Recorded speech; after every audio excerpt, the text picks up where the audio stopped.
Hello, it's Raoul, and this week I find myself in Avignon, in the Provence-Alpes Côte d'Azur region in France. And for those of you who are not very familiar with French geography, like myself, it is in the southeast part of France. So yeah, I made it to Avignon from Montpellier via train. Took about hour 15. It was a very pleasant train ride too. No problem at all. One interesting thing though, while I was waiting at the train station in Montpellier, I got asked to show my passport by the police, and they were not even in uniform. But it wasn't just me that they asked for a passport.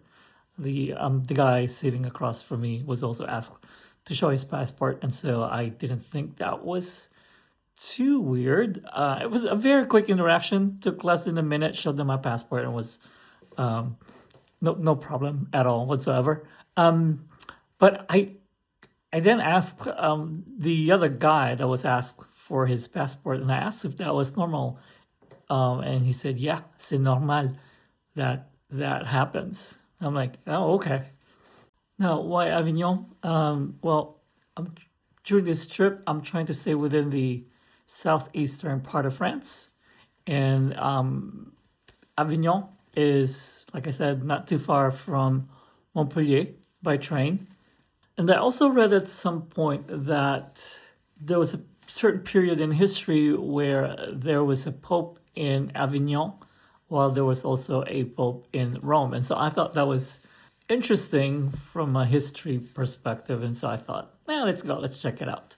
So in Avignon, I've seen the Palais des Papes, or the Palace of the Popes, the Pont d'Avignon, or the Avignon Bridge, used to be called also Pont Saint-Benazet. And I've also walked along or run alongside the ramparts. There's this wall that still goes all around the old town. And Avignon also has free museums, although I've only ever been to one, the Petit Palais Museum, a wonderful collection of medieval art, medieval paintings. I thought that was cool. I've also crossed the bridge Pont-Édouard Daladier from the old town to Ile de la Barthelasse, just so I could say I have crossed the Rhone River.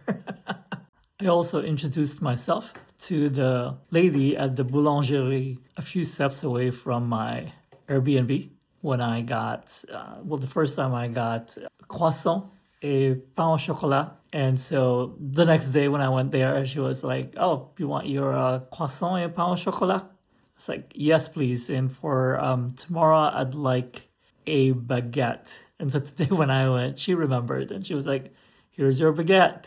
All right, cool. There is a town called Nîmes that I read about during my research for retirement.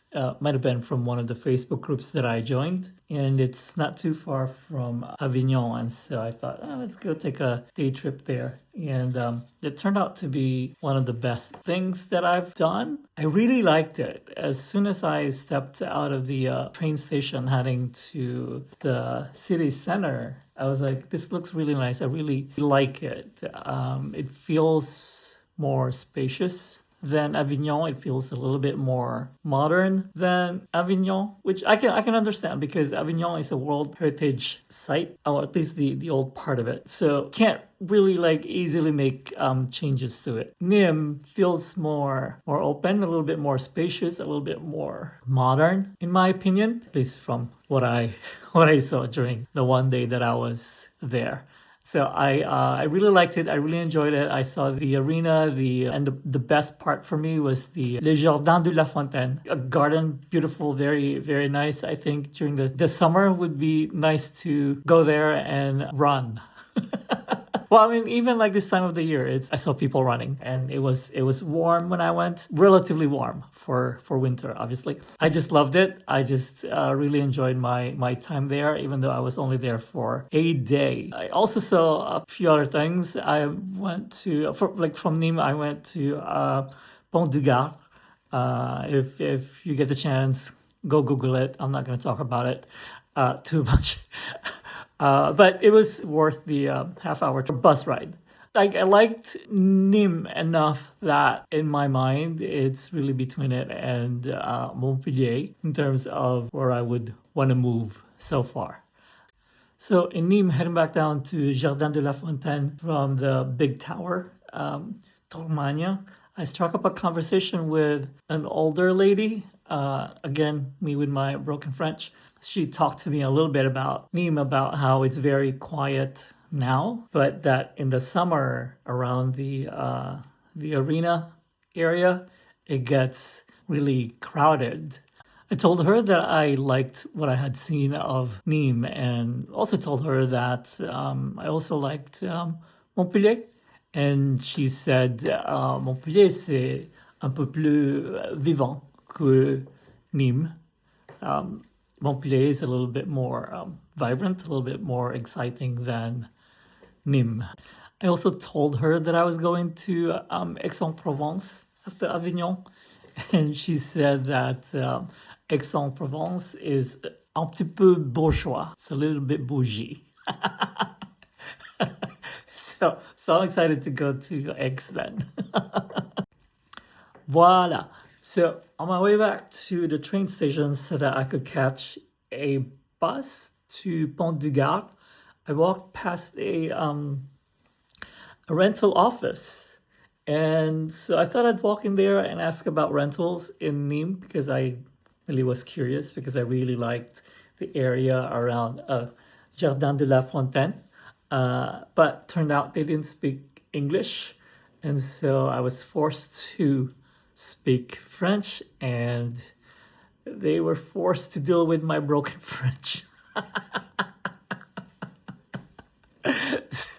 So that was painful. My head hurt, my bangs hurt. But I was proud of myself for just trying my best to speak French. Not sure what they got out of the words that came out of my mouth. But I thought it was painful, but I thought it was fun when I was out of the conversation. But that's how one learns, right?